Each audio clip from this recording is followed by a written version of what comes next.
السلام عليكم ورحمة الله وبركاته. أنت كذب وحي فرحة إن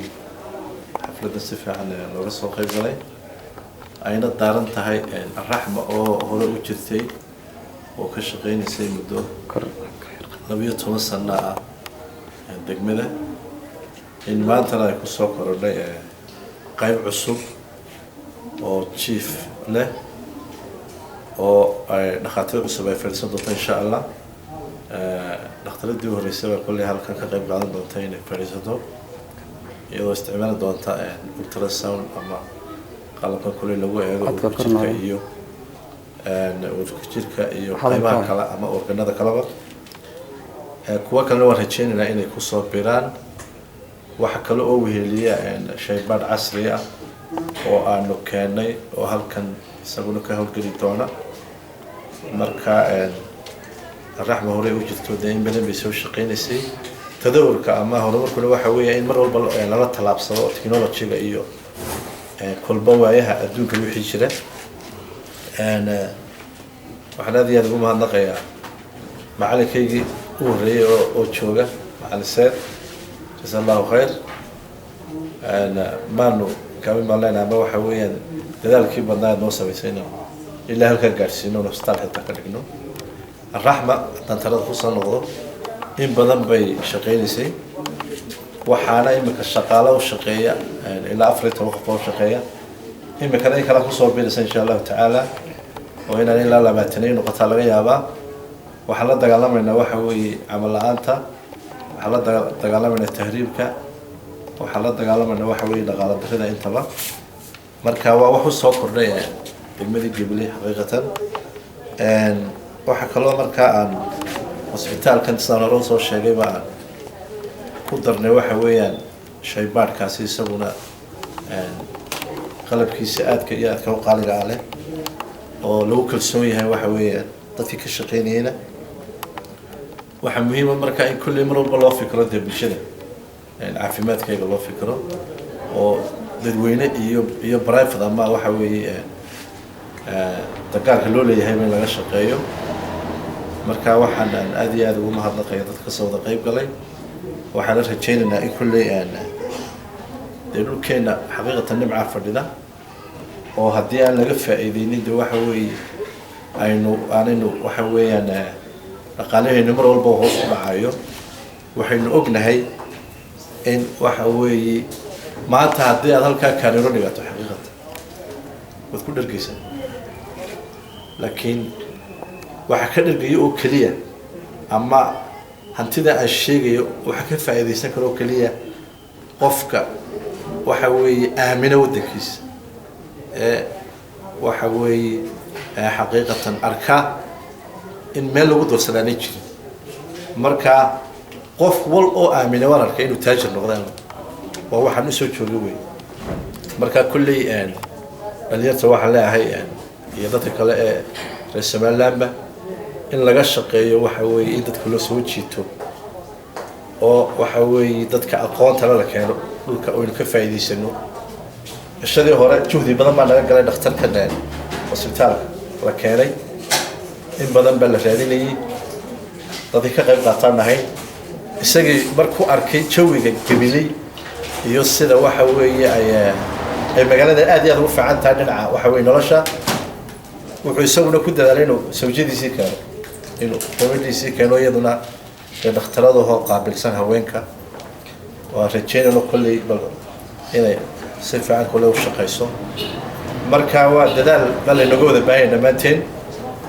inaan degmada waliba aan aad iyo aad uga shaqeyno oo gobolada way tartamayaan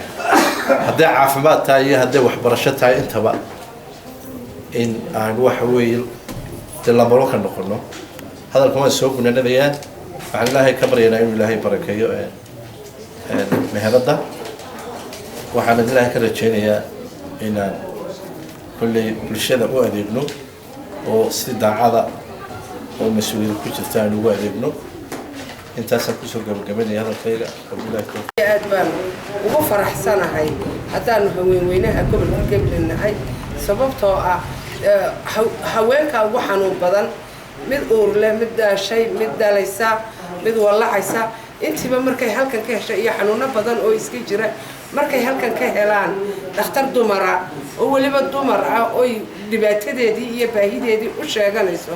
aad iyo aad baan ugu faraxsanahay waxaana leeyahay haweenweynaha Gabiley wixii inaga maqnaa in Hargeysa u tagaynay aba Itoobiya u tagaynay gobolkeennii baynu ka helnay dhakhtarkeennii oo xildhibaan ay noo keenay marka waxaan leeyahay si qurux badan oo aad u wanaagsan uga soo qayb gala gobolkeennii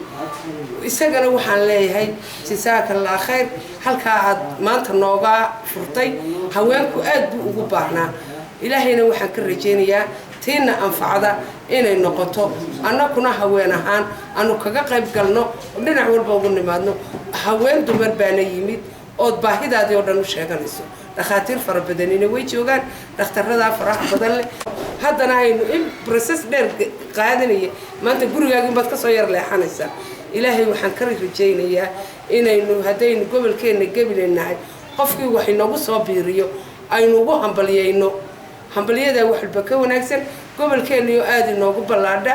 maanta halkan waa maqsin yar waxa dhici karta 2 wiik bacda amba sanad ka bacda inuu aad u ballaadho marka aynu la tartano gobolada kale waad aragteen waxa dhakhtarra guriga ka furan wada dhakhaatiira gobolkii Gabileyna waxaan leeyahay hambaliyo dhakhtarka ay noo keenayna ilaahay khayr ha siiyo salaamu calaykum waraxmatullaahi wabarakaatuh كان هول قليي إسبتار كريم runtii Axmed waa nin aad iyo aad markaa hawsha caafimaadka horeba u sii jiray imigana hawl fiican buu inoo keenay markii hore farmasi buu ahaa maantana isbitaal buu markaa marayaa runtii ilaahay ha barakeeyo Axmed waanan ka filanay markaa intaa iyo in ka badanba inuu inoo keeno runtii waxa maanta sharafa oo qiimo leh inaynu maanta furayno isbitaal markaa ay dad ajnabiya iyo dad Soomaaliya ka shaqeynayaan runtii Axmedna waa nin dhakhtara oo isaga laftiisu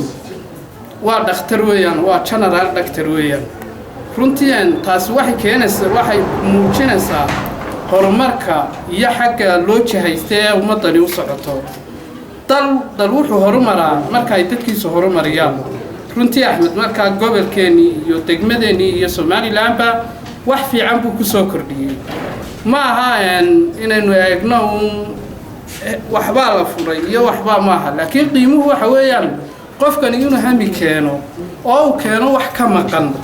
runtii isbitaalkan private aad uga maqnaa waxaan waliba aad imigan ugu sii faraxsanahay in dhakhaatiirta ka hawlgalaysa ay u badan yihiin waliba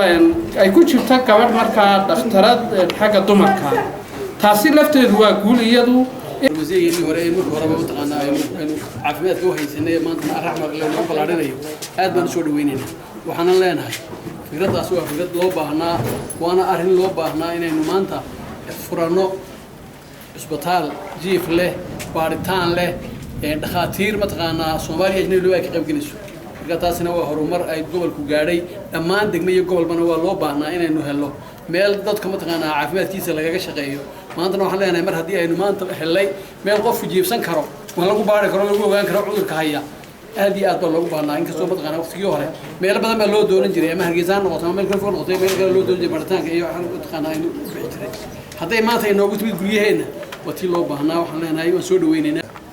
anigu wasaarad ahaan waxaan leenahay waa ummadda waxyaalihii ugu waaweyn oo caafimaadku waa halka waa la dhabarta waa kama aad iyo aad baa horumarkaasi aan soo dhaweynaynaa ilaahayna inuu barakeeyo ugu ducaynaynaa waxaan leenahay cudwan oo u dhalatay wadankanba ha ku fikirto horumarkii wadankana halkan uu ka horumaraya ummaduna halkan ay qaniimad ka helaysayo cid walba meeshii ku dhigaysaa haybadu waxaad ku leedahay dhulkaaga hooyo waana lama horaankii xagariyo wax uu qabo taas ku soo gabagabeynaya bismillahir rahmaanir rahiim waxaan maanta si rasmi ah xariga uga jarnaa qaybtan cusub الرحمة hospital oo Dr. Axmed inoogu soo kordhiyay oo runtii qayb wax weyn ku soo kordhin doonta caafimaadka gobolka oo dhakhaatiirta specialiska ajnabiga ay ka howlgeli doonaan oo waliba u badan qaybta gynecology-ga oo aad ugu mahad celinayno doctorka aynu si rasmi ah xariga uga jari doonaa insha Allah bismillahir rahmaanir rahiim ما شاء الله تبارك الله تبارك الله. يا ده